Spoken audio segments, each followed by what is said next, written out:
ABC Listen. Podcasts, radio, news, music and more. Says Carney toes it off the deck for North, but only to the hands of Conan. Can the captain seal it? You betcha! Bree Conan kicks the last goal of the grand final that'll deliver Brisbane's second flag. It's kind of nuts that the last time the Kangaroos lost a game was the 2023 AFLW Grand Final. Brisbane won that premiership, but from that point, North Melbourne has been on one. 2 seasons straight, 0 defeats. And from a grand final perspective, the two teams are locked at 1-1. And this Saturday night looms as a kind of decider, which is bursting at the seams with storylines. AFLW Best and Fairest winner Ash Riddell's unlikely preparation. The game's a sellout. Are we wrong to be locking out fans? How will the Lions curb North's relentless dominance? I'm Patrick Stack. This is ABC Sport Daily. Marnie Vinall covers AFLW for ABC Sport. No one is better placed for this story. She is plugged in. Marnie, the last 2 premiers go head-to-head for a 3rd straight grand final. I mean, if these 2 teams were boxers, this would feel like a kind of deciding bout. Is there a sense of a kind of definition baked into this one? Yeah, I think so. And a lot of the storyline is North Melbourne are just so strong and no one can beat them. But I genuinely think this is going to be a lot tougher matchup than a few people are anticipating. And the Brisbane Lions, this is their 7th ever grand final in a possible 9. They are used to being on the big stage. They know what it feels like. They are a very dominant side. And I do think it is going to be a bit of a defining game with this trilogy that we've got. I mean, we constantly talk about rivalries growing organically in the AFLW and not kind of just copying and pasting traditional ones over from the men's. And we're really seeing a rivalry organically built between North Melbourne and Brisbane. Who takes the mark for Brisbane, looks to kick with a searching ball in the middle of the ground, and the siren sounds from the plane of last year. The unbeaten Kangaroos conquer all in 2024. This is the 3rd consecutive grand final that they're going to be meeting in. In the world of modern sport, it's kind of crazy to go 2 seasons without a loss. Why has this Kangaroos team just been so dominant, and how much of it is down to the incredible 1-2 punch of Ash Riddell and Jazz Garner? That's a line that I think a lot of people are going to be really looking into in the coming years as well. I mean, I kind of really stick with that North Melbourne are just a club that invested so heavily in the women's program and they took it so seriously. And we've seen the professionalism and resourcing grow from 2017 when the AFLW started until now. And some clubs have really grown with that professionalism that was handed to them. And some clubs, I think, are still trailing a little bit, where North Melbourne, I mean, they are just all business. If you walk into Arden Street, which is not palatial by any stretch of the imagination, but the women's locker room is exactly the same size as the men's locker room, and it has been since our first season of W. If you go to Brisbane's facility, which I've been to up at Springfield, it's exactly the same. I think that is really exemplified in Ash Riddell and Jazzy Garner. I mean, even Ash Riddell won the Best and Fairest earlier this week, and she was kind of just like, oh, okay, cool, yep, I've got the medal now, but we've got a grand final, so we've got things to do. Yeah, I'm really flattered with the response, but yeah, certainly not really my domain to be up here and talking, but yeah, we've obviously got bigger fish to fry this week, but no, it's really nice, the support. It's just they're so all football and they're all focused on the job at hand. And it is that they are just so good as a pair. And they're not flashy players, which is why they don't necessarily poll well every year when it does come to the Best and Fairest, because they're not unbelievably flashy or showy players. They're not necessarily going to be on the highlights reel for their goal celebrations, but they really just get the job done. If Riddell and Garner are the danger sort of element for the Kangaroos, who do you see as the Lions' leading sort of counter-punch option? It's such an interesting question, because I also think if we just go back to North Melbourne for a second, there's so much talk about Riddell and Garner, rightfully, that I think that there's going to be a lot of focus put on those two from the Lions players, which could open up for a lot of other North players to really step up on the big stage. I mean, it could be an unexpected best on ground, like a Tess Craven or an Alice O'Loughlin or even like a Blaheen Bogue. And then the same thing with the Lions. I think that you would go in being like, okay, well, their best midfielders, you've got Ali Anderson, you've got Belle Dawes, which is just, I mean, she's such an energizer bunny. She just does not stop. And I do think this will be almost a fitness battle to the end between these two. But if North focus on Anderson and Dawes, then that kind of opens the door up for maybe a Sophie Conway. Or you could even have, Courtney Hodder, who is just a goal-kicking machine, and she is a very flashy player. What can Dakota Davidson set up for Brisbane? Kick to the teeth of goal. Harris was there and got out the back. Courtney Hodder right on the spot and kicks another for Brisbane.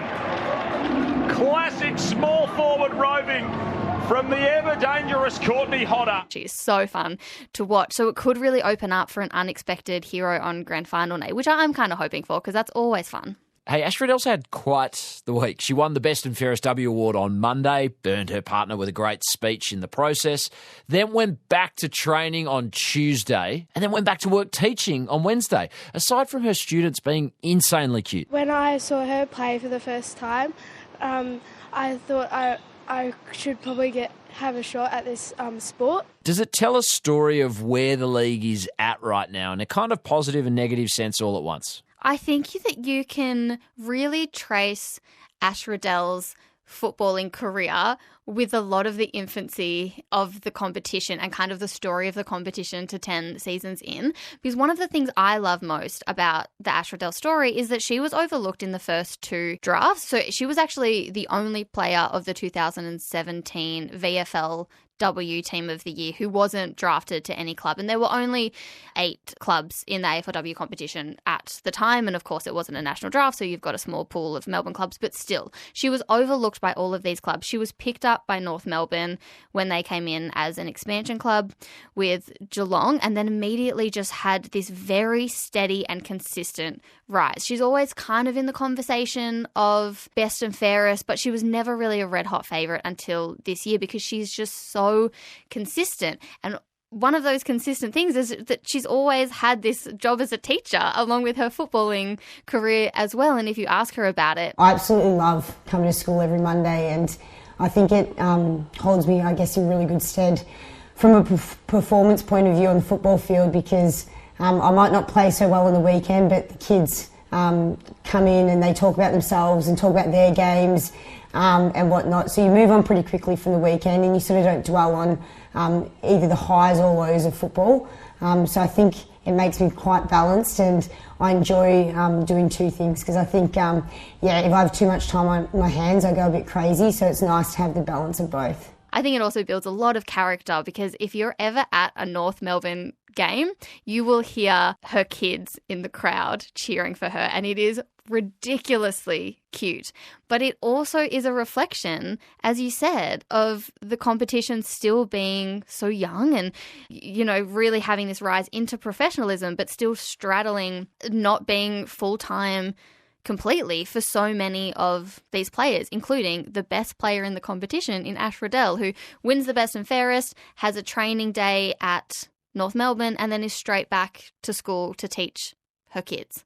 Absolutely bonkers when you put it like that in many ways. And kind of speaking of which, this is the 4th consecutive grand final to sell out for the AFLW. And I know you have thoughts on this conversation, which kind of has two sides, at least two sides, I would say. One suggests that it's good to have a venue absolutely packed to the rafters and the atmosphere that brings. The other side of the coin might be you can't grow into a space you don't have. Where are you on what is going to be the AFL venue, or AFLW venue, this coming weekend? Yes, you are completely right. There are two very big arguments to the venue of the AFLW Grand Final, but to the counterpoint that it should be, we should have it at a smaller venue because then it has a full atmosphere and that's really enjoyable.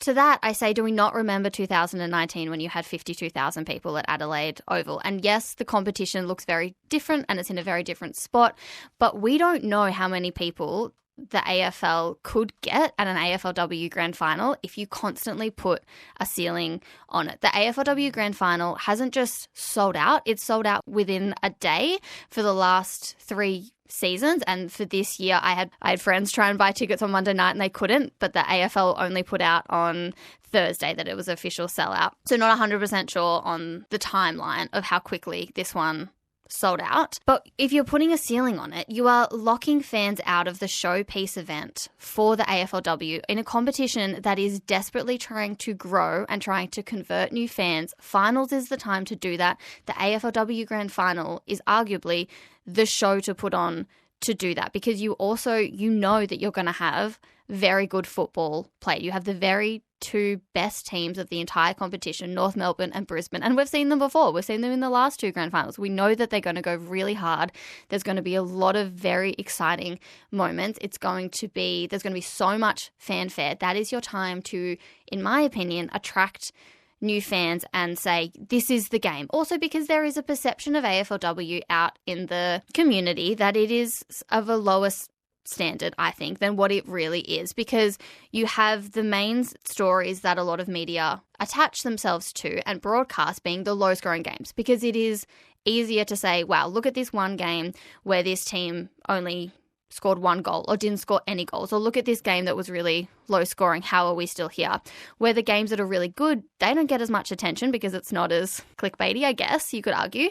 So put the AFLW Grand Final in front of many people as you possibly can to show, no, this is what it can be. And I just feel Dockland Stadium may or may not be the answer to that. We know that in the AFLW, the team that finishes on top gets home ground advantage. So in the last 4 grand finals that sold out, one of those was up in Springfield in Brisbane when it was Brisbane's home grand final. So it very state dependent. But the AFL, I believe, have to work out a solution that where you are not locking fans out of the showpiece event. It just doesn't make sense to me. Perfectly argued. Give us a prediction. Let's go crystal balling. Who's going to win? Who's going to be best of field?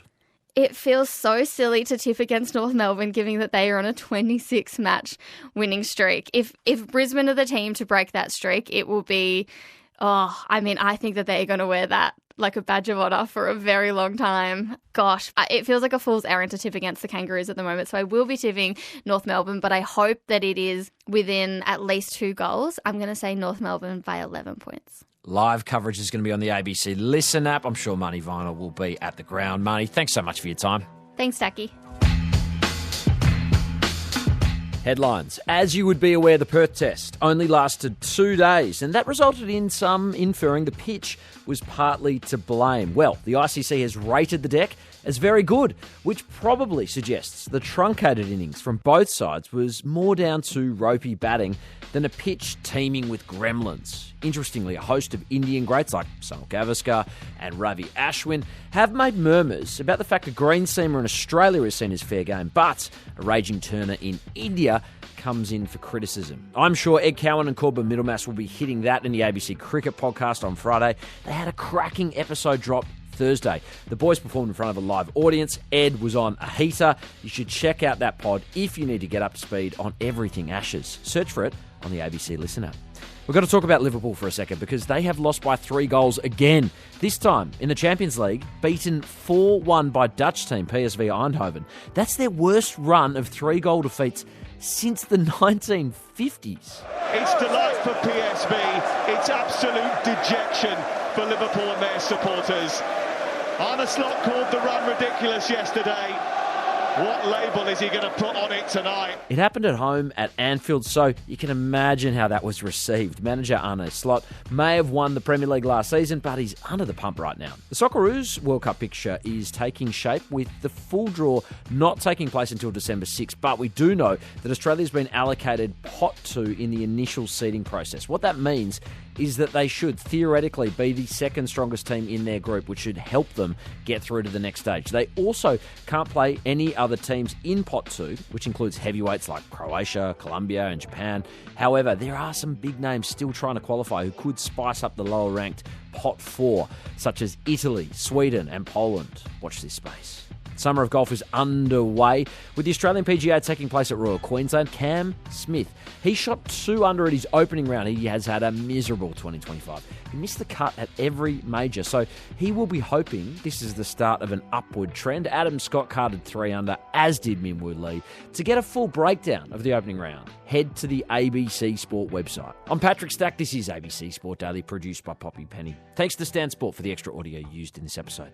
Discover more great ABC podcasts, live radio and exclusives on the ABC Listen app.